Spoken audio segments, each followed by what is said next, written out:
Describe the main events of Chandragupta twos rain.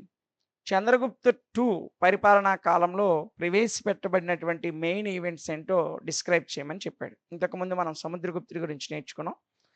ఈ ఈ క్వెషన్‌లో మనం చంద్రగుప్త టూ గురించి నేర్చుకుందాం. ఓకేనా? సో, జాగ్రత్తగా చూడండి. The main source of information for the career and achievements of Chandragupta two were. చంద్రగుప్తుడి యొక్క రెండో చంద్రగుప్తునికి సంబంధించి, ఆయన కెరీర్‌కి సంబంధించి, ఆయన అచీవ్‌మెంట్స్‌కి సంబంధించినటువంటి ఇన్ఫర్మేషన్‌కి ప్రధానమైన సోర్సెస్‌గా మనం ఏటి చెప్తామంటే, హిస్ ఇన్‌స్క్రిప్షన్స్ ఫౌండ్ అట్ మధుర. అదే విధంగా ఉదయగిరి, సాంచి ఎక్సెట్రా. మధుర, ఉదయగిరి, సాంచి లాంటి ప్రాంతాల్లో ఆయన కొన్ని శాసనాలను వేయించాడు. ఆ శాసనాల వల్ల చంద్రగుప్తుడి యొక్క రెండో చంద్రగుప్తుని యొక్క కెరీర్ గురించి, అతని యొక్క అచీవ్‌మెంట్స్ గురించి మనకి ఇన్ఫర్మేషన్ అనేది లభిస్తుంది. అదే విధంగా హిస్ కాయిన్స్, చంద్రగుప్త టూ ప్రవేశపెట్టినటువంటి నాణేలు ఏవైతే ఉన్నాయో, ఆ నాణేలు కూడా అతని కెరీర్‌కి సంబంధించిన ఇన్ఫర్మేషన్ మనకు తెలియజేస్తున్నాయి. అదే విధంగా పాహియాన్స్ అకౌంట్, ఈ చంద్రగుప్త టూ ఆస్థానంలో ఉన్నటువంటి పాహియాన్ అనేటువంటి విదేశీ పోయిట్ ఉన్నాడు. ఆయనకి సంబంధించినటువంటి వ్యాఖ్యలు కూడా ఇతని గురించి తెలియజేస్తున్నాయి. అదే విధంగా literary references preserved by Kalidasa. ఈ రెండో చంద్రగుప్తుడి కాలంలోనే నవరత్నాలు అనేటువంటి 9 మంది ప్రసిద్ధ కవులున్నారు. అందులో ఫేమస్ ఎవరంటే కాళిదాసు. ఆ కాళిదాసు రచనల నుంచి కూడా మనం రెండో చంద్రగుప్తుడి గురించి ఇన్ఫర్మేషన్ పొందొచ్చు. సో, ఈ 4 అంశాలు కూడా ఏవేవి? ఒకటి మధుర, ఉదయగిరి, సాంచి ప్రాంతాల్లో ఉన్నటువంటి శాసనాలు. అదే విధంగా పాహియాన్ యొక్క రచనలు, చంద్రగుప్తుడు ప్రవేశపెట్టిన కాయిన్స్, కాళిదాసు యొక్క లిటరేచరు, ఇవన్నీ కూడా రెండో చంద్రగుప్తుడికి సంబంధించిన ఇన్ఫర్మేషన్‌ని మనకు అందించడంలో మెయిన్ సోర్సెస్‌గా ఉన్నాయి. ఓకేనా? Next, according to the epigraphs, Samudragupta was succeeded by his son Chandragupta two. పురాణ శాస్త్రాలు అదేవిధంగా చరిత్రకారుల యొక్క ఎపిగ్రాఫ్స్‌కి అనుగుణంగా సముద్రగుప్తుడు తర్వాత రాజైనటువంటి వ్యక్తి ఎవరంటే రెండో చంద్రగుప్తుడు రాజయ్యాడు. సో, ఈ గుప్త వంశాన్ని స్థాపించింది చంద్రగుప్త 1. ఆయన తర్వాత ఆయన కుమారుడైనటువంటి సముద్రగుప్తుడు, ఇండియన్ నెపోలియన్ అని పిలువబడేటువంటి సముద్రగుప్తుడు రాజయ్యాడు. ఆ సముద్రగుప్తుడి తర్వాత ఆయన కుమారుడైనటువంటి రెండో చంద్రగుప్తుడు రాజయ్యాడు. ఓకేనా? సో, ఇప్పుడు మనం మాట్లాడుతుంది రెండో చంద్రగుప్తుడి గురించి. చంద్రగుప్త 2 అంటే రెండో చంద్రగుప్తుడు అని అర్థం. But according to Sanskrit drama called Devi Chandragupta written by Vishakha Datta, Samudragupta succeeded by his eldest son Ramagupta. అయితే దేవి చంద్రగుప్త అనేటువంటి ఒక సంస్కృత డ్రామా ప్రకారము సముద్రగుప్తుడి తర్వాత రాజైనటువంటి వ్యక్తి రామగుప్త. ఈ యొక్క దేవి చంద్రగుప్త అనేటువంటి సాంస్క్రిట్ డ్రామా ఏదైతే ఉందో, అదేం తెలియజేస్తుందంటే సముద్రగుప్తుడి తర్వాత ఆయన యొక్క కుమారుడు, పెద్ద కుమారుడు, ఎల్డెస్ట్ సన్, ఆయన యొక్క పెద్ద కుమారుడైనటువంటి రామగుప్తుడు రాజయ్యాడని చెప్తున్నారు. కానీ ఎపిగ్రాఫ్స్ ప్రకారము సముద్రగుప్తుడి తర్వాత ఎవరు రాజయ్యారంటే ఆయన రెండో కుమారుడైనటువంటి చంద్రగుప్త 2 రాజయ్యాడని చెప్తుంది. సో, ఏది ఏమైనా సరే మనం చరిత్రలో సముద్రగుప్తుడి తర్వాత ఎక్కువగా మనం చంద్రగుప్తుడి గురించే చదువుతాం. రెండో చంద్రగుప్తుడి గురించే. అంతేగాని ఈ రామగుప్తుడి గురించి ఎక్కడ పెద్దగా చదవం. కాబట్టి మనకు మెయిన్ ఇంపార్టెంట్ ఎవరంటే చంద్రగుప్త 2. ఓకేనా? సో, ఈ పాయింట్స్ గుర్తున్నాయి కదా! సో, 4 అంశాలు చంద్రగుప్త 2 గురించి తెలియజేస్తున్నాయి. ఇతను సముద్రగుప్తుడి తర్వాత రాజు అయినటువంటి గుప్తరాజు. ఓకేనా? Next, the drama says that Ramagupta was a weak and incompetent ruler. అయితే ఆ సాంస్క్రిట్ డ్రామా అయినటువంటి దేవి చంద్రగుప్త అనేటువంటి నాటకము ఏం చెప్తుందంటే రామగుప్త సముద్రగుప్తుడి తర్వాత రాజు అయ్యాడు. కానీ అతను చాలా బలహీనమైనటువంటి రాజు. అంటే వీక్ క్యాండిడేట్. బలహీనం అంటే అతను సన్నగా ఉన్నాడని కాదు. పిరికివాడో లేదా చేతకానివాడో అని అర్థం. Weak and incompetent ruler. చేతకానిటువంటి సన్నాసి. అందువలన సముద్రగుప్తుడి తర్వాత చంద్రగుప్త 2 అనేటువంటి వ్యక్తి రాజు అయ్యాడు. రెండవ చంద్రగుప్తుడు. When Sakas attacked his kingdom, he agreed to purchase peace even by surrendering his wife Dhruvaswamini to the invader. ఇక్కడ ఈ డ్రామా ఏం చెప్తుందంటే శకలు అంటారండి. శకరాజులు అంటాం. తెలుగులో శక అంటాం. ఈ శకరాజులు ఈ సముద్రగుప్తుడు చనిపోయిన తర్వాత రామగుప్తుడు రాజైనప్పుడు ఈ రామగుప్తుడికి సంబంధించి రాజ్యం మీద శకలు దాడి చేసి ఆయన భార్య అయినటువంటి అంటే ఇతను ముందే ఓడిపోయాడు. పిరికోడు కదా! చేతగాడు కాదు. ఈయనకి చేత కాదు. అందుకే ఈయన పీస్ కోసం అంటే శాంతి, సమాధానం నాయన నేను మీతో చాలులేను అని చెప్పి ఈయన శాంతి ఒప్పందం చేసుకున్నాడు. ఆ శాంతి ఒప్పందంలో భాగంగా ఇతను ఏం సమర్పించాడంటే చేతకాని వెధవ కదా! ఆయన భార్య అయినటువంటి దూర్వాస్వామిని అనేటువంటి ఆయన భార్యని శకరాజులకి అప్పగించేశాడు. సో, అంత చేతకానివాడు Ramagupta. So, taking this as an insult Chandragupta. So, దీన్ని ఆయన తమ్ముడైనటువంటి చంద్రగుప్తుడు ఒక ఇన్సల్ట్‌గా భావించాడు. మా అన్నగారు ఓడిపోవడం ఏంటి? లేకపోతే పిరికివాడిలా ఒప్పేసుకొని వదిన గారిని ఇచ్చేయడం ఏంటని చెప్పి ఆయన కొంచెం ఇన్సల్ట్‌గా ఫీల్ అయ్యాడు. ఇతను ఎవరంటే ద బ్రదర్ ఆఫ్ రామగుప్త. ఈ రామగుప్తుడి యొక్క తమ్ముడే రెండో చంద్రగుప్తుడు. In the guise of Dhruvaswamini visited Sakas court and killed the Saka ruler by stratagem. ఈమె ఎప్పుడైతే శకాల యొక్క ఆస్థానానికి ప్రవేశించిందో ఎవరు? దూర్వాస్వమిని. ఈ దూర్వాస్వమిని ఆ రాజ్యానికి వెళ్ళిన తర్వాత ఆ శకరాజుని చంపేసింది. చంపేసి ఆ తర్వాత Chandragupta killed his own brother Ramagupta married Dhruva Dhruvaswamini. So, ఈమెమో అక్కడికెళ్ళింది. ఎక్కడికి? శకల యొక్క సామ్రాజ్యానికి. ఎళ్ళిన తర్వాత అక్కడ ఉన్నటువంటి రాజుని చంపేసింది. స్ట్రాటజిమ్‌తో చంపేసింది. చంపేసిన తర్వాత చంద్రగుప్తుడి అవమానాన్ని తట్టుకోలేక అన్నయ్యని చంపేసాడు. చంపేసి ఆమె వదిన గారిని వివాహం చేసుకొని అజరప్డ్ ద థ్రోన్ అంటే చక్రవర్తిగా పట్టాభిషేకం చేసుకున్నాడు. అంటే అన్నగారి భార్య ఏమో శకరాజుని చంపేసింది. చంద్రగుప్తుడేమో వాళ్ళ అన్నగారైనటువంటి రామగుప్తుని చంపేశాడు. చంపేసి వీళ్ళిద్దరూ వివాహం చేసుకొని చక్రవర్తిగా రెండో చంద్రగుప్తుడు పట్టాభిషేకం చేసుకున్నాడు. ఓకేనా? But the story is not yet confirmed authoritatively. అయితే ఇది సాంస్క్రిట్ డ్రామాలో ఈ స్టోరీ రాయబడింది గానీ, చరిత్రపూర్వకంగా దీనికొక నిరూపణ అయితే లేదు. ఓకేనా? సో, ఇది కేవలం ఒక సాంస్క్రిట్ డ్రామాలో రాయబడినటువంటి చరిత్ర. కానీ చరిత్ర పుస్తకాల్లో రామగుప్తుడి యొక్క ప్రస్తావన గాని, ఆయన భార్య అయినటువంటి ఇది ఈ ధ్రువాస్వమిని గురించి గాని ఎక్కడా రాయబడలేదు చరిత్రలో. ఓకేనా? Next. Like his father Chandragupta two carried on the policy of world conquest. For that he followed 2 methods. First one వచ్చేసి matrimonial or marriage alliances and second one వచ్చేసి కాన్క్వెస్ట్. సముద్రగుప్తుడు ఏ విధంగా అయితే అంటే చంద్రగుప్త 2 యొక్క తండ్రి సముద్రగుప్తుడు. సముద్రగుప్తుడు ఏ విధంగా అయితే భారతదేశాన్ని అనేక ఫారిన్ స్టేట్స్‌ని జయించాడో, అదే విధంగా వరల్డ్ మొత్తం ప్రపంచాన్ని జయించడం కోసం ఇతను 2 పద్ధతులు ఫాలో అయ్యాడు. ఒకటేమో మ్యారేజ్ ఎలియన్సెస్ అంటే వివాహ సంబంధాలు. అంటే చుట్టుపక్కల ఉన్నటువంటి రాజ్యాలకు చెందినటువంటి రాజుల యొక్క కుమార్తెలని లేదా వారి సోదరీమణుల్ని వివాహం చేసుకొనడం. రెండోదేమో ఇతర రాజ్యాలను జయించడం. అయితే ఆ రాజ్యానికి సంబంధించిన అమ్మాయిని పెళ్లి చేసుకుంటే వాళ్ళతో సత్సంబంధాలుంటాయి. ఒకవేళ వాళ్ళు ఒప్పుకోకపోతే ఆ దేశం మీద దాడి చేసి ఆ దేశాన్ని జయించడం. ఈ 2 పద్ధతులు ఉపయోగించి అనేక రాజ్యాల్ని జయించినటువంటి వ్యక్తి చంద్రగుప్త 2. ఓకేనా? నెక్స్ట్. ఫస్ట్ వచ్చేసి మ్యాట్రిమోనియల్ అలయన్స్ అంటే ఈ వివాహ సంబంధాలు ఏ విధంగా జరిపేవాడో చూద్దాం. He married Kubera Naga, a Naga princess and won the support of the Naga chieftains of upper and central India. ముందుగా చంద్రగుప్త 2 చేసినటువంటి అతిపెద్ద స్ట్రాటజీ ఏంటంటే ఉత్తర భారతదేశంలోను, అదేవిధంగా సెంట్రల్ ఇండియా మధ్య భారతదేశంలోను అంటే ఉత్తరాన ఉన్నటువంటి భారతదేశం అప్పర్ పైన ఉన్నటువంటి భారతదేశం, అదేవిధంగా సెంటర్‌లో ఉన్నటువంటి మధ్య భారతదేశంలోను ఆ రోజు చాలా పవర్‌ఫుల్‌గా ఎవరున్నారంటే నాగవంశ రాజులున్నారు. ఈ నాగవంశ రాజులకు సంబంధించినటువంటి కుబేరి నాగని అంటే ఆ యొక్క వాళ్ళ యొక్క సోదరీమణిని కుబేరి నాగ అనేటువంటి స్త్రీని వివాహం చేసుకొని వాళ్ళ యొక్క సపోర్ట్‌ని గెయిన్ చేశాడు. అంటే ఎప్పుడైతే కుబేరి నాగని ఈయన వివాహం చేసుకున్నాడో అప్పుడు అప్పర్ అండ్ సెంట్రల్ ఇండియా అంటే పైనున్నటువంటి ఉత్తర భారతదేశంలోను, మధ్య భారతదేశంలోను నాగవంశ రాజుల నుంచి ఈయనకి సపోర్ట్ వచ్చింది. అంటే ఈయన ఆ ప్రాంతాల్లో బలమైనటువంటి రాజుగా ఎదిగాడు. He gave his daughter Prabhavati Gupta in marriage to Vakataka king which and Rudrasena 2 of the south.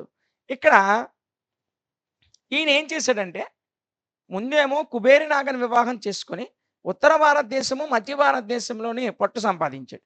ఆ తర్వాత ఇతని కుమార్తె అయినటువంటి ప్రభావతి గుప్తని marriage to a Vakataka king Rudrasena two of the south. దక్షిణ భారతదేశానికి సంబంధించిన వాకాటక రాజ్యానికి చెందినటువంటి రుద్రసేన టూకి తన కుమార్తెనిచ్చాడు.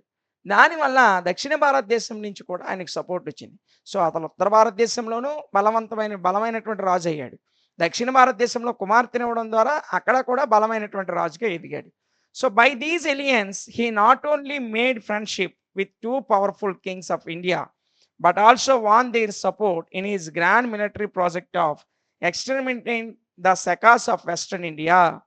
కేవలము ఈ యొక్క వివాహ సంబంధాలతో ఆయా ప్రాంతాల్లో స్ట్రాంగ్ అవ్వడమే కాదు, వారి యొక్క మిలిటరీ సపోర్ట్ తీసుకొని భారతదేశ పశ్చిమ ప్రాంతంలో ఉన్న శకరాజులను ఓడించి ఆ పశ్చిమ ప్రాంతాన్ని కూడా ఆక్రమించుకుని పశ్చిమ ప్రాంతాన్ని కూడా తన యొక్క సామ్రాజ్యంలో కలుపుకోవడానికి ఈ వివాహ సంబంధాలు అనేవి చంద్రగుప్తుడికి రెండో చంద్రగుప్తుడికి ఉపయోగపడ్డాయి. ఓకేనా? నెక్స్ట్ చూడండి నాన్న. అకార్డింగ్ టు స్మిత్ అనేటువంటి స్కాలర్ ప్రకారము Vakataka Maharaja occupied a geographical position in which he could be of much service or disservice to the northern invader of the dominance of satraps of Gujarat and Saurashtra. Gujarat మరియు సౌరాష్ట్ర ప్రాంతాలకు చెందినటువంటి శకలు ఎవరైతే ఉన్నారో, శకా సాత్రాప్స్ అంటే శక వంశ రాజులు ఎవరైతే ఉన్నారో వాళ్ళ యొక్క ప్రాంతాలని వాకాటక మహారాజు ఆక్యుపై చేసుకున్నాడు. ఎక్కడ? ఉత్తర భారతదేశంలోని ఈ శకరాజులు ఎక్కడైతే వెస్ట్రన్ ఉత్తరం అంటే భారతదేశం యొక్క పశ్చిమ ఉత్తర ప్రాంతంలో ఈ శకరాజులు ఉండేవారు. అంటే మనకి గుజరాత్ రాష్ట్రం ఉంది కదండి భారతదేశంలో, ఆ గుజరాత్ రాష్ట్రము దానికి పక్కనే ఉన్నటువంటి సౌరాష్ట్ర ప్రాంతాల్లో ఈ శకరాజుల్ని ఈయన యొక్క వియంకుడైనటువంటి వాకాటక మహారాజు ఆక్యుపై చేసుకున్నాడు. It is said that he also maintained friendship with Kadambas by getting married his son with daughter of Kadamba king Kakusthavarman. Kadamba రాజు అయినటువంటి కుకుస్తవర్మన్ యొక్క కుమార్తెని ఈయన కుమారుడికి ఇచ్చి పెళ్లి చేసుకొని సో ఆ ప్రాంతంలో కూడా ఒక ఫ్రెండ్షిప్ని ఏర్పాటు చేసుకొని తన యొక్క బలాన్ని పెంచుకున్నాడు చంద్రగుప్తుడు. ఇవన్నీ వివాహ సంబంధాలు. అప్పట్లో ఉన్న రాజులు రెండు మార్గాలు, అయితే యుద్ధం చేసేవారు, లేదంటే ఆ పక్కన ఆ చుట్టుపక్కల ఉన్న రాజ్యాలకు సంబంధించిన కుమార్తెను వివాహం చేసుకున్నారు. ఎందుకంటే ఒక రాజుకి చాలా మంది పిల్లలు ఉండేవారు కదా అలా. నెక్స్ట్ ఇక రెండోది కాన్క్వెస్ట్. ఈయన జయించినటువంటి విజయాలు ఏంటి, ఏ సామ్రాజ్యాలు జయించాడో ఒకసారి చూద్దాం. The most important event of Chandragupta II's reign was the overthrow of the Shaka rule in Western India. రెండో చంద్రగుప్తుడి యొక్క పరిపాలనా కాలం అంతటిలో అతి ముఖ్యమైనటువంటి ఘట్టంగా ఏం చెప్తామంటే భారతదేశం యొక్క పశ్చిమ ప్రాంతంలో శకరాజుల్ని ఓడించి ఆ శకరాజుల్ని పరిపాలన నుంచి తొలగించాడు.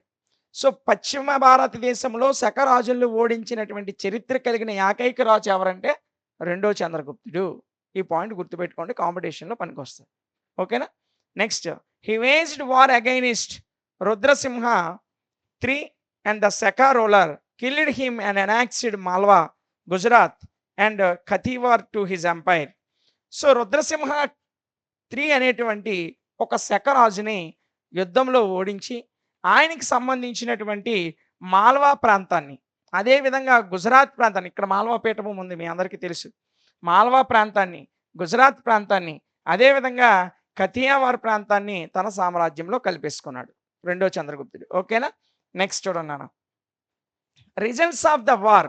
ఈ యుద్ధ ఫలితాలు ఏంటంటే బై దిస్ విక్టరీ, ఈయన ఎప్పుడైతే ఆ రుద్రసింహ IIIని ఓడించాడో the last vestige of foreign rule in India were disappeared and the western border of the Gupta empire was pushed back to the Arabian sea. ఎప్పుడైతే భారతదేశ పశ్చిమ ప్రాంతంలో ఉన్నటువంటి శకరాజుల్ని ఓడించి దాన్ని కూడా గుప్త సామ్రాజ్యంలో కలిపేశాడో గుప్త సామ్రాజ్యం అనేది అరేబియా సముద్రం వరకు విస్తరించింది. భారతదేశానికి పశ్చిమ ప్రాంతంలో ఉన్న సముద్రం అరేబియా సముద్రం. ఆ అరేబియా సముద్రం వరకు ఎలాంటి ఫారిన్ రూల్ లేకుండా, ఎలాంటి విదేశీ రాజులు అనేవారు భారతదేశంలో లేకుండా గుప్త సామ్రాజ్యం పశ్చిమ ప్రాంతంలో అరేబియా సముద్రం వరకు విస్తరించింది. ఓకేనా?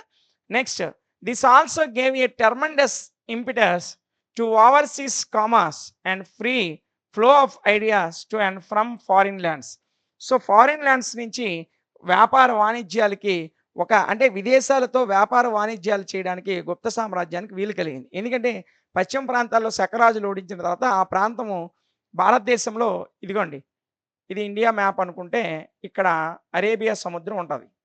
సో, ఈ పశ్చిమ ప్రాంతంలో ఉన్నటువంటి గుజరాత్ ప్రాంతంలో ఉన్నటువంటి ఈ పశ్చిమ ప్రాంతాన్ని ఓడించడం ద్వారా అరేబియా సముద్రం ద్వారా ఇతర దేశాలతో వ్యాపారం చేయడానికి, ఇతర దేశాలతో వ్యాపార వాణిజ్యాలు కొనసాగించడానికి గుప్త వంశానికి, గుప్త సామ్రాజ్యానికి అవకాశాలనేవి మెండుగా పుష్కలంగా లభించాయి. ఓకేనా? Next, Ujjain became a great centre of learning and indeed made as the second capital of the Gupta empire. So, ఈ పశ్చిమ ప్రాంతంలో ఉన్నటువంటి ఉజ్జయిని ప్రాంతం ఏదైతే ఉందో, ఈ గుప్త సామ్రాజ్యానికి రెండవ రాజధానిగా నిలిచింది. సో, ఎప్పుడైతే శకరాజులను ఓడించారో మొత్తము గుప్త సామ్రాజ్యం కిందకొచ్చేసింది. ఆ గుజరాత్ ప్రాంతంలో ఉన్నటువంటి ఉజ్జయిని భారతదేశంలో గుప్త సామ్రాజ్యాలకు సంబంధించి అంటే గుప్త వంశ రాజులకి రెండో రాజధానిగా నిలిచింది. అంటే అంత డెవలప్ అయిందది. Next, in memory of this victory against the Sakas, శకరాజుల మీద గెలుపొందినటువంటి విజయానికి జ్ఞాపకగా Chandragupta took the titles Vikramaditya, Sakari and Shashanka. ఇవ్వండి, ఇవన్నీ కూడా చంద్రగుప్తుడికి వచ్చినటువంటి టైటిల్స్. శకరాజులను ఓడించడం వల్ల చంద్రగుప్తుడికి వచ్చినటువంటి బిరుదులు ఏంటంటే విక్రమాదిత్య అనే బిరుదు. అదేవిధంగా శఖారి, శకలను ఓడించాడు కాబట్టి శఖారి. అదేవిధంగా శశాంక, సహశాంక అనేటువంటి బిరుదు కూడా ఈ యొక్క రెండో చంద్రగుప్తుడికి వచ్చినటువంటి బిరుదులు. ఓకేనా? సో, భారతదేశంలో శకరాజులను ఓడించిన ఏకైక రాజు. వీళ్ళ నాన్నగారు కూడా శకరాజులను ఓడించలే. అంటే అక్కడ ఆయన దండెత్తలేదు. సో, ఆ శకరాజులు ఆళ్ళ నాన్నగారు ఓడించగా మిగిలిపోయిన రాజ్యాలు ఏమున్నాయంటే ఈ శకవంశ రాజ్యాలే. ఆ శకరాజ్యాలను ఓడించింది రెండో చంద్రగుప్తుడు. ఓకేనా? నెక్స్ట్, ఇందులో మనం చూసుకున్నట్లయితే if Chandragupta of iron pillar at Delhi identified with the Chandragupta 2. ఢిల్లీలో మనకి మొహరాలి ఇనప స్తంభం అనేది ఒకటి ఉంటది. మనకి మీరు ఎప్పుడైనా సరే ఢిల్లీలో కుతుబ్ మినార్ దగ్గరలో అంటే ఎర్రకోట దగ్గరలో గాని, కుతుబ్ మినార్‌కి దగ్గరలో మీకు ఐరన్ పిల్లర్ ఒకటి ఉంటది. అది ఇప్పటికి కూడా తుప్పు పట్టలే. కొన్ని వందల సంవత్సరాలు అయినప్పటికీ 1600వ సంవత్సరంలో ప్రవేశపెట్టినప్పటికి ఇప్పటికి కూడా అది తుప్పు పట్టలేదు. అది ఎవరి కాలంలో వేయబడిందంటే రెండో చంద్రగుప్తుడి కాలంలో వేయబడింది. ఓకేనా? He led military campaigns as far as Bengal in the east and beyond Sapta Sindhu in the west. So, ఈయన మిలిటరీ క్యాంపెయిన్స్ భారతదేశంలో 2 ప్రాంతాల్లో ఉండేవి. తూర్పు వైపునేమో బెంగాల్‌లో ఉండేవి. పశ్చిమ వైపునేమో సప్త సింధు ప్రాంతంలో ఉండేవి. ఓకేనా? ఇవి 2 కూడా చంద్రగుప్త 2 యొక్క మిలిటరీ క్యాంపెయిన్స్. ఇక ఎక్స్‌టెంట్ ఆఫ్ ద ఎంపైర్, ఈయన సామ్రాజ్య విస్తరణ ఏ విధంగా జరిగిందంటే his empire was extended from Vallabhi in the west to Bengal in the east. ఇక్కడ చూడండి, పశ్చిమం నుంచి బెంగాల్ వైపుకు. In the east from the Kashmir in the north to Narmada in the south. అంటే ఇక్కడ ఏమీ లేదు. ఈయన యొక్క సామ్రాజ్యం అంటే వాళ్ళ నాన్నగారి సామ్రాజ్యం అప్పుడు నర్మదా నది వరకు ఉండేది.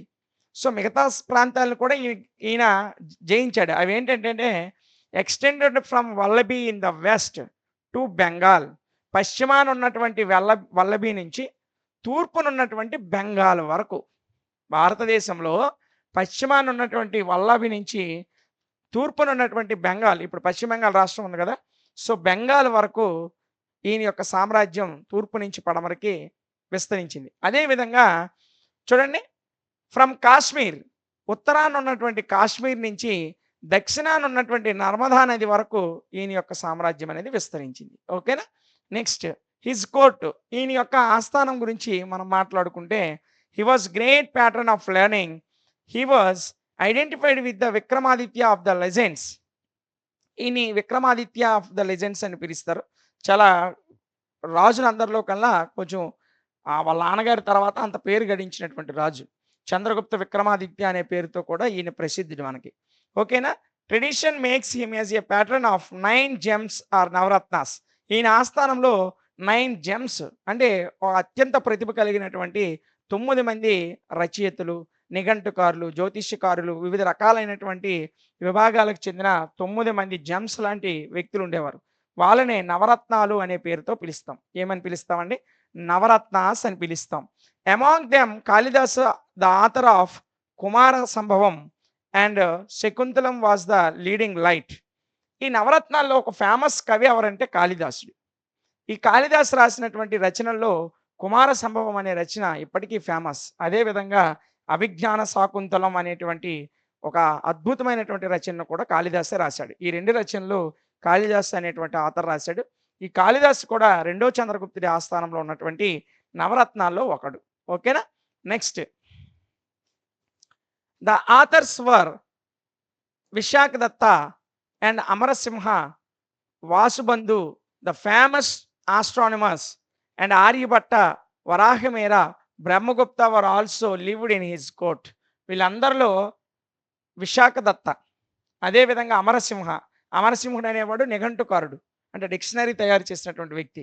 వాసుబంధు, వీళ్ళందరూ కూడా ఫేమస్ ఆస్ట్రానమర్స్. సో ఖగోళ శాస్త్రానికి చెందినటువంటి గొప్ప గొప్ప వ్యక్తులు కూడా ఇతని ఆస్థానంలో ఉన్నారు, సముద్రగుప్తుడి ఆస్థానంలో. వారిలో ఫేమస్ మీకు అందరికీ తెలుసు ఆర్యభట్ట, అదేవిధంగా వరాహమేర, అదేవిధంగా బ్రహ్మగుప్తుడు, వీళ్ళందరూ కూడా గుప్త వంశానికి సంబంధించినటువంటి ఆస్ట్రానమర్స్. వీళ్ళందరూ కూడా చంద్రగుప్త 2 పరిపాలనా కాలంలో ఉన్నటువంటి గొప్ప గొప్ప వ్యక్తులు. ఓకేనా? Next his religion. రెండో చంద్రగుప్తుని యొక్క మతం గురించి మనం చూసినట్లయితే, though as a Vaishnavite and he extended liberal patronage and all the other faiths. ఇతను వైష్ణవానికి సంబంధించినటువంటి వ్యక్తి. అంటే వైష్ణవులు నైనార్లు, శివభక్తులనేమో నైనార్లు అంటారు, విష్ణు భక్తులనేమో వైష్ణవులు అంటారు. ఈయన వైష్ణవుడు అయినప్పటికీ కూడా అన్ని రకాల విశ్వాసాలను కూడా ఈయన వాళ్ళ తండ్రి గారు సముద్రగుప్తుడు ఏ విధంగా అయితే అన్ని మతాలకి అన్ని సాంప్రదాయాలకు విలువనిచ్చాడు, ఇతను కూడా అదే విధమైనటువంటి విలువనిచ్చాడు. His commander Amarakaradeva was a Buddhist. చూడండి, ఇతని దగ్గర ఉన్నటువంటి ఆర్మీ కమాండర్ ఎవరైతే ఉన్నారో ఆయన అమరకారదేవ. ఈ అమరకారదేవ అనేటువంటి ఆయన బుద్ధి మతానికి, అంటే బౌద్ధ మతానికి చెందినటువంటి బుద్ధిస్ట్ అండి. సో అంటే ఇతని యొక్క ఆర్మీలో కూడా వివిధ మతాలకు చెందిన వారు ఉన్నారు. ఇతని కోర్టులో ఉన్నటువంటి, అంటే ఈయన ఆస్థానంలో ఉన్నటువంటి వాళ్ళు కూడా వివిధ మతాలకు చెందినటువంటి వారు. ఈయన వాస్తవంగా ఏ మతానికి చెందినవాడు అంటే హిందూ మతంలోని వైష్ణవం అనే శాఖకు చెందినవాడు. ఓకేనా?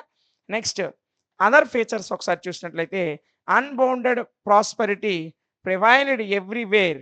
Fa Hien the Chinese pilgrim who visited India during his rain. రెండో చంద్రగుప్తుడు భారతదేశాన్ని పరిపాలిస్తున్నప్పుడు భారతదేశానికి వచ్చినటువంటి చైనా యాత్రికుడు ఎవరంటే పాహియాన్ అనేటువంటి చైనా యాత్రికుడు వచ్చాడు. Paid A high sounding testimony to the prosperous condition of the people. So రెండో చంద్రగుప్తుడి కాలంలో భారతదేశంలో ఉన్నటువంటి ప్రజలు ఏ విధమైనటువంటి సౌకర్యాలు, ఏ విధమైనటువంటి పరిపాలనా ఫలాలు అందుకున్నారో వీటన్నిటిని తెలియజేసినటువంటి గొప్ప యాత్రికుడు ఎవరంటే పాహియాన్. ఈ పాహియాన్ ఏ దేశానికి చెందినటువంటి వ్యక్తి అంటే ఈయన చైనీస్ పిలిగ్రమ్, అంటే చైనా యాత్రానికి చెందినటువంటి యాత్రికుడు. This was also evident by the large number of gold and silver coins issued by the emperor. Fahien యొక్క రచనలు, పాహియాన్ యొక్క ఆయన యొక్క పర్యటనకు సంబంధించిన విశేషాలు మనకేం తెలియజేస్తున్నాయంటే, రెండో చంద్రగుప్తుడి కాలంలో అతి పెద్ద సంఖ్యలో బంగారు నాణేలు, వెండి నాణేలు అనేవి ప్రజలు సామ్రాజ్యంలోని అనేక మందికి ఇష్యూ చేయబడ్డాయి. ఆ రోజుల్లో చలామణిలో ఉండేవి అతిపెద్ద బంగారు నాణేలు, అంటే కొన్ని వేల బంగారు నాణేలు, కొన్ని వేల వెండి నాణేలు అనేవి ఆ రోజుల్లో సాధారణ ప్రజల దగ్గర కూడా చలామణిలో ఉండేవని పాహియాన్ అనే చైనా యాత్రికుడు తెలియజేశాడు. ఇది చైనా యాత్రికుడైనటువంటి పాహియాన్ రచనలే రెండవ చంద్రగుప్తుడి యొక్క పరిపాలనకి ఎవిడెంట్గా నిలిచాయి. ఇక ఎస్టిమేట్ చూసినట్లయితే, while Samudragupta began the career of conquest, Chandragupta completed them. So సముద్రగుప్తుడు ఏ ఏ విజయాలనైతే జయించుకుంటూ ప్రారంభించడం మొదలుపెట్టాడో మిగతా భాగాలన్నింటినీ కంప్లీట్ చేసి ఒక సువిశాలమైనటువంటి సామ్రాజ్యాన్ని ఏర్పాటు చేసినటువంటి వ్యక్తి ఆయన కుమారుడైనటువంటి రెండవ చంద్రగుప్తుడు. ఓకేనా? In the words RD Banerjee అనేటువంటి స్కాలరు సముద్రగుప్తుడి గురించి ఏమని చెప్పాడంటే, he raised the Kingdom left by his father to the status of an umpire. ఆయన తండ్రి విడిచిపెట్టినటువంటి సామ్రాజ్యం నుంచి ఉదయించినటువంటి వ్యక్తే రెండో చంద్రగుప్తుడు అని ఆర్డి బెనర్జీ చెప్పాడు. ఇన్స్పైట్ ఆఫ్ మెనీ వార్స్, అనేక యుద్ధాలు జరిగినప్పటికీ people enjoyed peace and prosperity and security. సముద్రగుప్తుడు కానీ రెండో చంద్రగుప్తుడు కానీ అనేక యుద్ధాలు చేశారు. అన్ని యుద్ధాలు జరిగినప్పటికీ కూడా వాళ్ళ సామ్రాజ్యంలో, గుప్త వంశం పరిపాలిస్తున్నటువంటి సామ్రాజ్యం అంతటా కూడా ప్రజలందరికీ కూడా పీస్ని ఎంజాయ్ చేశారు, అంటే చాలా శాంతితో ఉండేవారు. ప్రాస్పెరిటీ, ప్రజలందరికీ కూడా ప్రాస్పెరిటీ లభించింది, సెక్యూరిటీ లభించింది, రక్షణ కూడా ఉంది. వాళ్ళ ఆస్తులకి, వారి ప్రాణాలకి, వారి యొక్క భార్యలు మానభంగాలకి గురి కాకుండా. అంటే ఆ రోజుల్లో చాలామంది రాజ్యాలు జయించినప్పటికి ఆడవాళ్ళ మీద అనేక ఆకృత్యాలు జరిగేవి. కానీ ఈ గుప్త వంశరాజులు పరిపాలించిన ప్రాంతంలో ఎలాంటి హింస లేకుండా చాలా పీస్‌గా, చాలా ప్రాస్పెరిటీ అండ్ సెక్యూరిటీ కలిగి ప్రజలనేవారు సుఖ సంతోషాలతో ఉండేవారు. అందుకే భారతదేశ చరిత్రలో ఒక గొప్ప స్వర్ణయుగంగా గుప్తుల యొక్క పాలనని ఇప్పటికీ చెప్పుకుంటాం. ఓకేనా? Next his administration was sound and efficient. ఇతని పరిపాలన కూడా చాలా బాగుండేది. ప్రజల్ని కన్నబిడ్డల్లా చూసుకునేవాడు. ఇతని తండ్రి ఏ విధంగా అయితే ప్రజల్ని కన్నబిడ్డల్లా చూసుకొని ఒక స్వర్ణయుగం లాంటి పరిపాలన అందించాడో, ఆయన యొక్క పరిపాలనని ఇతను కూడా కొనసాగించాడు. His rain witnessed many sided development in various fields. ఇతని పరిపాలనా కాలంలో రెండో చంద్రగుప్తుడు భారతదేశాన్ని చక్రవర్తిగా పరిపాలిస్తున్నప్పుడు అనేక రంగాల్లో డెవలప్‌మెంట్‌ని చేశాడు. అవేంటంటే ఒకటి లిటరేచర్ సాహిత్యంలో డెవలప్‌మెంట్ తీసుకొచ్చాడు. సైన్స్‌లో డెవలప్‌మెంట్ తీసుకొచ్చాడు. ఆర్ట్ కళల్లో తీసుకొచ్చాడు. రిలీజియన్ మతంలో కూడా డెవలప్‌మెంట్ తీసుకొచ్చాడు. And earned the name of golden or classical age in the history of India. అందుకే ఇతనిది golden or classical age in the history of India. ఈయన పరిపాలనా కాలాన్నే భారతదేశంలో స్వర్ణయుగము మరియు క్లాసికల్ ఏజ్, గోల్డెన్ ఏజ్ మరియు క్లాసికల్ ఏజ్ 2 పిలుస్తాం. సో, సముద్రగుప్తుడిని గోల్డెన్ ఏజ్ అని చెప్పినప్పటికీ కూడా నిజమైనటువంటి golden age and classical age అని ఎవరిని చెప్తారంటే రెండో చంద్రగుప్తుడినే చెప్తాం. ఓకేనా? సో, ఇంత గొప్ప రాజులు సముద్రగుప్తుడు గాని, రెండో చంద్రగుప్తుడు గాని భారతదేశంలో ప్రజల్ని కన్నబిడ్డలుగా పరిపాలించి, అనేక రాజ్యాల్ని జయించి, సువిశాలమైనటువంటి సామ్రాజ్యాన్ని ఏర్పాటు చేసినటువంటి గొప్ప రాజులు. సో, ఇంకా వీళ్ళ గురించి మనం చూసుకున్నట్లయితే కన్క్లూజన్‌కొస్తే concluded the words of V S Smith. V S Smith వీళ్ళ గురించి అంటే రెండో చంద్రగుప్తుడి గురించి కన్క్లూజన్ ఇస్తూ ఏమన్నాడంటే, probably India has never been governed better after the oriental manner than it was during the time of Vikramaditya. ఈ విక్రమాదిత్య అంటే రెండో చంద్రగుప్తుడి యొక్క బిరుదండి. సో, విక్రమాదిత్యుడు భారతదేశాన్ని పరిపాలించినటువంటి కాలం తర్వాత, ఇక ఆ తర్వాత వచ్చిన రాజులు గాని, ప్రభుత్వాలు గాని అంత గొప్ప పరిపాలనని భారతదేశానికి ఇవ్వలేదు. అంత సువర్ణమైనటువంటి పరిపాలన చేసినటువంటి వ్యక్తి విక్రమాదిత్య. విక్రమాదిత్య అంటే రెండవ చంద్రగుప్తుడు. సో, అంత గొప్ప పరిపాలన అందించాడని విఎస్ స్మిత్ తన యొక్క ఆ యొక్క రచనల్లో రెండో చంద్రగుప్తుడి గురించి తెలియజేయడం జరిగింది. ఓకేనా? సో, ఇది రెండో చంద్రగుప్తుడి యొక్క కెరీరు, అతనికి సంబంధించినటువంటి అతను ప్రవేశపెట్టినటువంటి మెయిన్ ఈవెంట్స్. ఓకేనా?